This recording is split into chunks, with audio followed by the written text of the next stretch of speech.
Elon Musk has bought a stake in Twitter. What if he attempted to bring Donald Trump back, which he should, the target gets even bigger on his back. We may be in the middle of the void month right now, but that doesn't mean things can't get interesting. And this week in particular will be quite exciting, as we'll soon discuss. Is the so-called Petro-Ruble about to take its throne? What's causing the intense Shanghai lockdowns? And will Donald Trump make a comeback to Twitter soon? Hello everyone, welcome to Astro Reader PH, and thanks for dropping by for some astrology.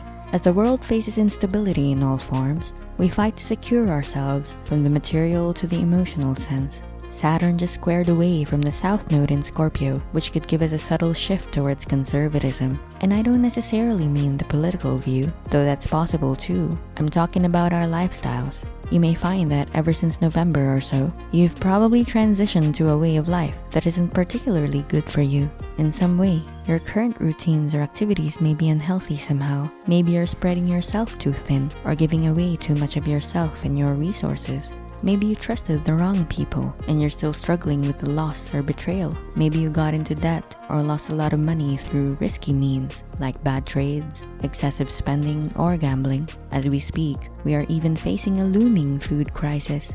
So in some ways, recent events may have stolen our inner peace and security, and we've neglected to care for ourselves. So now, we're making the necessary transition back to self-preservation.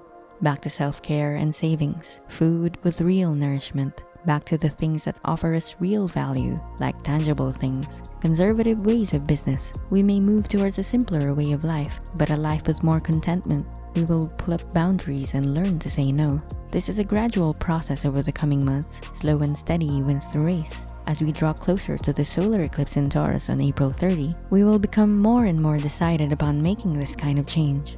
And the world economy will follow suit. We see this in the Petro-Ruble phenomenon. As a currency powered by oil and now backed by gold, the Russian ruble is slowly becoming respected as a stable currency. As the world seeks to regain the security and stability it lacks now, the ruble may become a standard bearer of sorts, and I believe it will only strengthen in the weeks and months to come. Other nations may also realize the need to back their currencies with real value like precious metals, and they may follow the way of the Petro-Ruble before it's too late.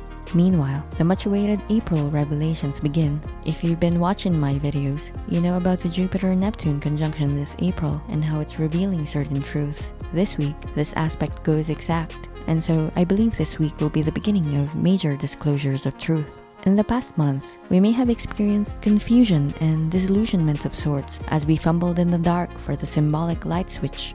Maybe some of us fell prey to delusions or deceptions. As Jupiter passes Neptune, this fog will slowly fade away and we'll start to uncover major truths. Just like in the movie, The Mist. In fact, this week will be big on truth as Mercury in Taurus inches closer to Uranus. As a fan of Mercury in Aquarius, I am very much looking forward to this one since its energy is similar. This combination can give us intense zaps of inspiration and intuition. With Taurus energy, we could apply this tremendous mental potential on matters of relationship, art, food, money, security, and self-care, or whatever our personal Venus values and enjoys. This energy will be quite powerful around the 17th to 18th. One other side effect of this combination is that the markets could become extremely volatile during this time because of Pluto too, as we'll later discuss.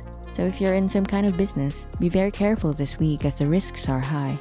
Reluctantly, I'll add that this can also work the other way around and result in a real rags to riches story, and we could stand to gain a lot if we know what we're doing, but that is more of the exception than the rule, so please err on the conservative side. That's a disclaimer for you.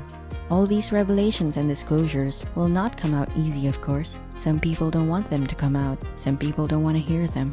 So uncovering the facts will face some conflicts in the weeks to come. As Mars transits Pisces from April 15 to May 25, there will be increased efforts towards revelations.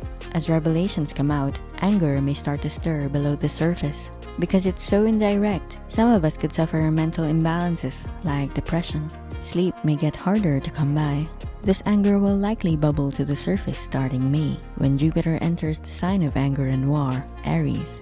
Since Mars is about to move signs, it goes void around the 12th to 15th.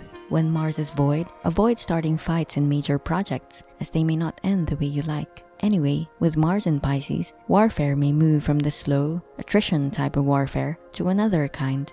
With Mars in Pisces slowly moving to Neptune, we could see more indirect forms of warfare, like espionage or infiltration. We could see false flag events or other deceptive tactics as well.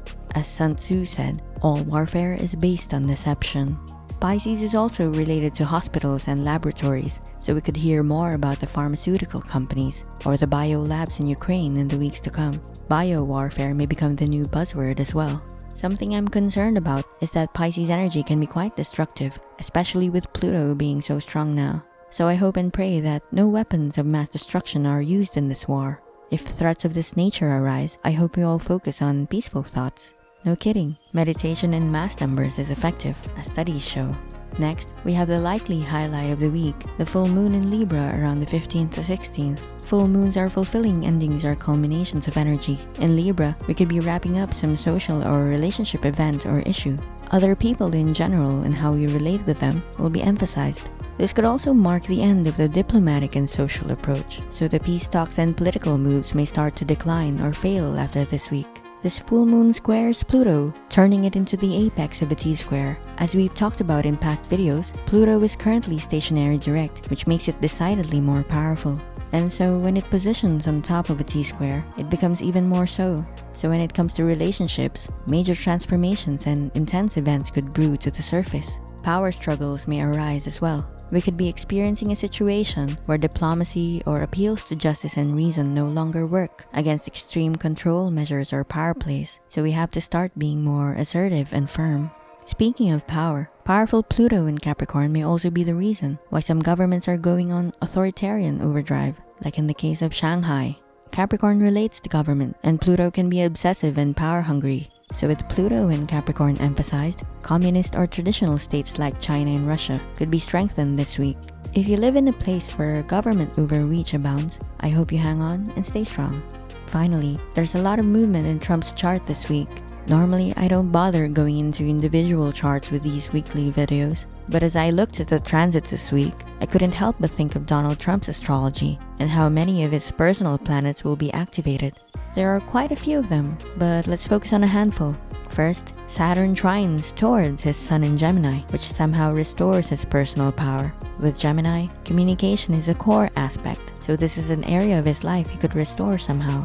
There's some talk about bringing him back to Twitter recently, which is a very Gemini website by the way. Could he do it with the help of Elon Musk, who has Saturn in Gemini and who self-confesses as a free speech absolutist? Very interesting if you ask me. Another thing going for Trump is the full moon in Libra falling into his third house of communication, which adds a lot of energy there. Next, Mercury, the planet of communication, transits his 10th house of publicity, so this could help bring his words and writings out in the open to reach a wider audience. So I could be wrong, but I'll make a wild guess and predict that Trump could be back on Twitter this week, since this move will face a lot of opposition. Whether it would last in the long run is another story. And that's it. Thanks for watching the Astrology of the Week of April 11 to 17. Please like and subscribe for more astrology. Thanks. Goodbye.